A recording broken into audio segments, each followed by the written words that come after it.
ते बेटा। जी नमस्ते। आप कौन है काका? मैं गोपाल दास, मैं इसी कॉलोनी में काम करता हूँ। अच्छा, वो बेटा मुझे साहब से मिलना है। पर साहब से आपको क्यों मिलना है? वो सरकारी बैंक में है ना साहब।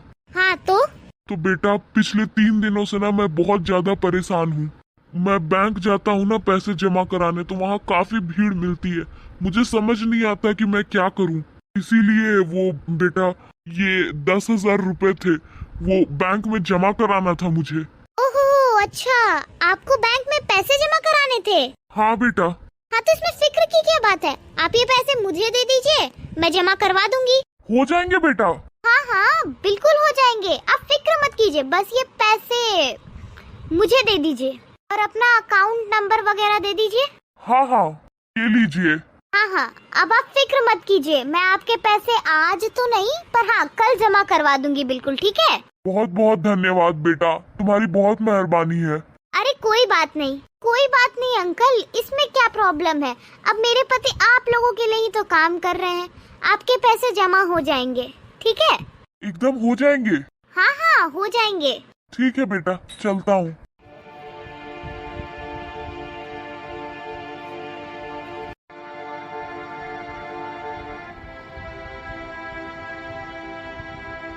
अरे कोई है? हाँ भाई, कौन हो तुम? अरे बेटा, मैं गोपाल दास परसों आया था ना, वो पैसे जमा करवाने के लिए। अरे भाई कौन हो तुम? कौन से पैसे? किसके पैसे? और तुम कौन हो? मैं तो तुम्हें भी नहीं जानती। अरे बेटा, अभी कल परसों ही तो मैं आया था। तुमने कहा था बैंक में पैसे आ जाएंगे, पर कोई भी पैसा नहीं आया है बेटा।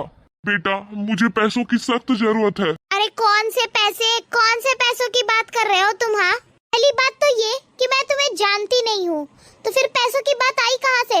मैं तुम्हें नहीं जानती, चलो निकलो यहाँ से।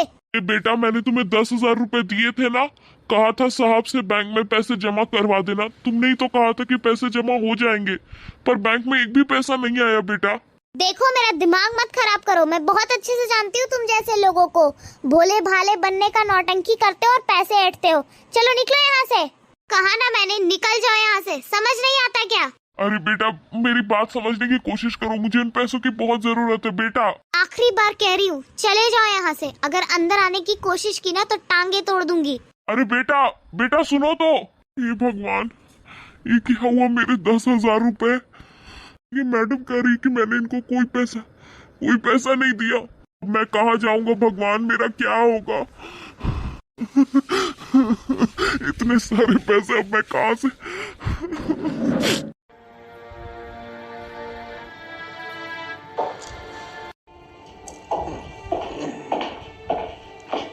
वरुण, तुमने बिजली का बिल भर दिया था ना इस बार? नहीं, मैंने तो बिजली का बिल नहीं भरा। और क्यों? तुम्हें अच्छे से पता है ना कि महीने के एंड में बिजली का बिल भरना होता है, फिर फालतू में पेनल्टी पड़ती है यार। अरे वो तो पता है मुझे, पर तुमने मुझे पैसे ही नहीं दिए थे बिजली का बिल भरने के लिए, तो मैं कैसे भर दूं? ये तुम कैसी बातें कर रहे हो? मैंने तुम्हें बिजली के बिल भरने के लिए पैसे दिए थे, और तुम्हें अच्छे से पता है कि मैं महीने के स्टार्टिंग में ही तुम्हें इस सब चीजों के लिए पैसे दे देती हूँ। तुम तो ऐसे बात कर रहे हो कि जैसे मैंने तुम्हें कभी पैसे दिए ही ना हो। तुम इतने ड्रामे क्यों कर रहे हो? हाँ, ये तुम क्या बातें कर रही हो? और चलो ठीक है, तुमने मुझे पैसे तो दिए होंगे ना, तो उसका कोई ट्रांजैक्शन होगा, दिखा दो मुझे कहाँ है। अरे मैंने तुम्हें इस बार ऑनलाइन पेमेंट नहीं किया था, मैंने तुम्हें कैश दिया था, तुम भूल गए हो क्या? अरे यार क्या वरुण? क्यों प्रीति, तुम्हें मुझ पर गुस्सा आ रहा है? चीज बताओ, जिन काका के साथ तुमने गलत किया होगा उनको कितना गुस्सा आ रहा होगा? वो तो तुम पे अपना गुस्सा भी नहीं उतार सकते। तुम्हें पता है, अभी जब मैं ऑफिस से आ रहा था ना, तो वो काका मुझे मिले थे, बहुत रो रहे थे। वो अपनी ही किस्मत को कोसे जा रहे थे। जब मैंने उनसे पूछा तब उन्होंने मुझे सारी बात बताई। उन्होंने मुझे बताया कि वो आए थे तुम्हारे पास पैसे जमा कराने के लिए, और उस समय तो तुमने कहा कि हाँ बैंक में पैसे जमा हो जाएंगे, और उनसे पैसे ले लिए। पर अब तीसरा दिन होने जा रहा है, पर उनके बैंक में पैसे नहीं आए हैं। जब वो बैंक वालों के पास गए तो उन्होंने कहा कि उनके कोई भी पैसे जमा नहीं हुए हैं। और हाँ, मुझे उन्होंने ये भी बताया कि कैसे आज तुमने उन्हें इनकार कर दिया पहचानने से, और उनसे कहा कि उन्होंने तुम्हें कोई पैसे नहीं दिए, जबकि उन्होंने तुम्हें पूरे 10,000 रुपए दिए थे। और तुमने उनसे ये भी कहा कि अगर उन्होंने घर के अंदर कदम रखने की कोशिश की तो तुम उनकी टांगे तोड़ दोगी। अरे तुम्हें शर्म नहीं आती क्या? मैंने इतनी मेहनत करके, लोगों का काम करके ये इज्जत कमाई है, और तुमने क्या किया? तुमने 2 मिनट में मेरी इज्जत की मट्टी पलीत कर दी। एक बार भी ख्याल नहीं आया अपने पति के बारे में, अपने पति की इज्जत के बारे में? जब लोगों को इन सब चीजों के बारे में पता चलेगा तो वो क्या सोचेंगे हमारे बारे में? मैं जानती हूँ मुझसे गलती हो गई, थोड़े से पैसे की लालच की वजह से मैंने ये सब कुछ कर लिया और मैंने उनके बारे में एक बार भी नहीं सोचा। मुझसे गलती हो गई। देखो प्रीति, अगर तुम्हें अपनी गलती का एहसास है ना तो मुझसे नहीं, चाचा से जाकर माफी मांगो। वो अभी ज्यादा दूर नहीं गए होंगे। तुम सही कह रहे हो, मैं अभी जाकर उन्हें पैसे वापस करके आती हूँ।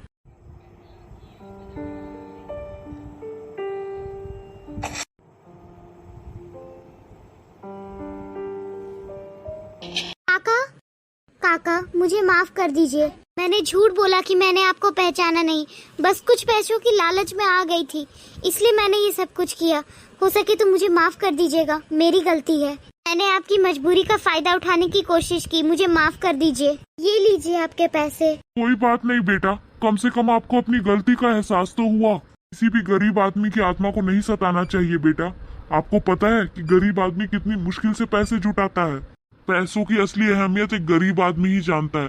तुम जैसे बड़े लोग तो गरीबों को बहला फुसला करके उनसे पैसे निकलवा लेते हो, पर गरीब ये सब कुछ नहीं कर सकता। गरीब को तो केवल अपनी ईमानदारी और अपनी मेहनत की कमाई से प्यार है बेटा। आज से कभी किसी गरीब आदमी को मत सताना बेटा, बस यही प्रार्थना है तुमसे। नहीं नहीं अंकल जी, आप मुझे माफ कर दीजिए। मैं आपकी बात समझ गई हूँ। मैं जानती हूँ मुझसे बहुत बड़ी गलती हो गई है, आगे से कभी भी ऐसा नहीं होगा। अच्छा ठीक है अंकल जी, अब मैं चलती हूँ। ठीक है बेटा।